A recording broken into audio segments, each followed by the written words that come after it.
Hi friends, welcome to Sabina சமையல். இன்றைக்கி ஒரு ஈஸி மெத்தடில் ஒரு கத்திரிக்காய் எண்ணெய் கத்திரிக்காய் குழம்பு தாங்க வைக்க போகிறோம்.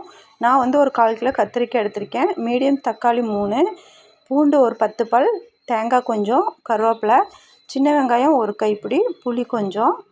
இப்போ நான் இந்த மெத்தடில் தான் நாங்கள் குழம்பு வைப்போம். ரொம்ப சூப்பராக இருக்கும். நீங்களும் ட்ரை பண்ணி பாருங்கள். கொஞ்சமாக இப்போ வடச்சட்டியில் எண்ணெய் ஊற்றியாச்சுங்க. இப்போ நான் எடுத்திருக்க பொருளை கொஞ்சம் வணக்க போகிறேன். நான் வந்து புளியை வந்து இப்படியே வடச்சட்டியிலேயே போட்டு அந்த எண்ணெயோடு சேர்த்து நல்லா வதக்கி அரைச்சிக்குவோம். நீங்கள் எப்படி செய்வீங்கங்கிறத எனக்கு கமெண்ட்டில் சொல்லுங்கள். 1/4 டீஸ்பூன் ஜீரகமும் 1/4 டீஸ்பூன் குருமிளகும் இதில் சேர்த்திருக்கேன். மீன் குழம்பு மாதிரி டேஸ்ட்டாக இருக்குங்க. நீங்களும் கண்டிப்பாக இதை ட்ரை பண்ணி பாருங்கள். ஈஸியாக செஞ்சிடலாம் சீக்கிரமாக. மல்லித்தூள் வந்து ஒரு 2 டீஸ்பூன் போட்டுக்கலாம். மல்லித்தூள் தான் இந்த குழம்புக்கு நல்லா டேஸ்ட்டு கொடுக்கும். அப்புறம் குழம்பு மிளகாத்தூள் ஒரு டீஸ்பூன், 1/4 டீஸ்பூன் மஞ்சள் பொடி. இப்போ இது எல்லாமே சேர்த்து இதோட நல்லா மிக்சிங் ஆகிற மாதிரி நல்லா வதக்கி விட்டுக்கணும்.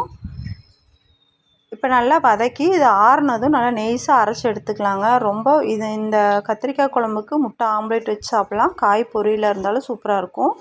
இப்போ நான் பாருங்கள் ஒரு மிக்சி ஜாருக்கு மாற்றிருக்கேன். இப்போ கொஞ்சம் இது ஆறுனதும் அரைச்சி எடுத்துக்கிறேன். அரைச்சி எடுத்ததை இப்போ தனியாக எடுத்து வச்சுக்கலாம். இப்போ ஒரு வடச்சட்டியில் கொஞ்சமாக ஆயில் ஊற்றிருக்கேங்க. 1/4 டீஸ்பூன் கடுகு, 1/4 டீஸ்பூன் வெந்தயம், 1/4 டீஸ்பூன் ஜீரகம், கொஞ்சமாக கருவேப்பிலை. இப்போ இது எல்லாத்தையுமே போட்டு இப்போ நல்லா பொரிஞ்சதும் பொரிஞ்சதும் இப்போ சின்ன வெங்காயம் கொஞ்சம் கட் பண்ணி வச்சுருக்கேங்க தாளிக்கிறதுக்கு. இப்போ அந்த வெங்காயத்தை போட்டுக்கலாம். வெங்காயம் போட்டு வெங்காயம் நல்லா பொன்னிறமாக வர அளவுக்கு நல்லா வதக்கிக்கலாம். இப்போ நல்லா வெங்காயம் வதங்கி வந்துருச்சு பாருங்கள். இந்த ஸ்டேஜில் கத்திரிக்காயை நல்லா நாலாக கீறி இப்போ போட்டுக்கிறேன். நாலாக கீறி போட்டு நம்ம மசாலும் போட்டோம்னா நல்லா கத்திரிக்காய்க்குள்ளே மசாலா பிடிக்கும். அதுக்கு தான் இப்படி கட் பண்ணி போடணும். ரொம்ப சூப்பராக இருக்கும்.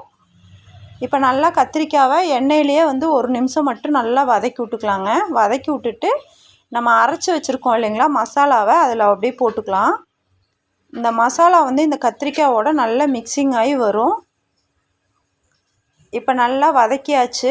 வதக்கிட்டு இதுக்கு கத்திரிக்காய் குழம்புக்கு நம்ம எவ்வளோ தண்ணி இப்போ நம்ம வைக்கணுமோ அந்த அளவுக்கு ஊற்றி வச்சுக்கலாங்க. நான் இப்போ வந்து 1 செம்பு தண்ணி ஊற்றிருக்கேன்.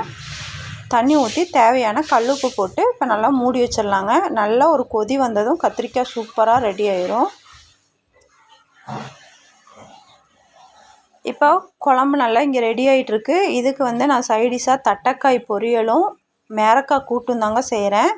தேவைப்பட்டுச்சுன்னா முட்டை ஆம்லேட்டும் கூட போட்டுக்கலாம். குழம்பு வருங்க சூப்பராக ரெடி ஆயிடுச்சுங்க.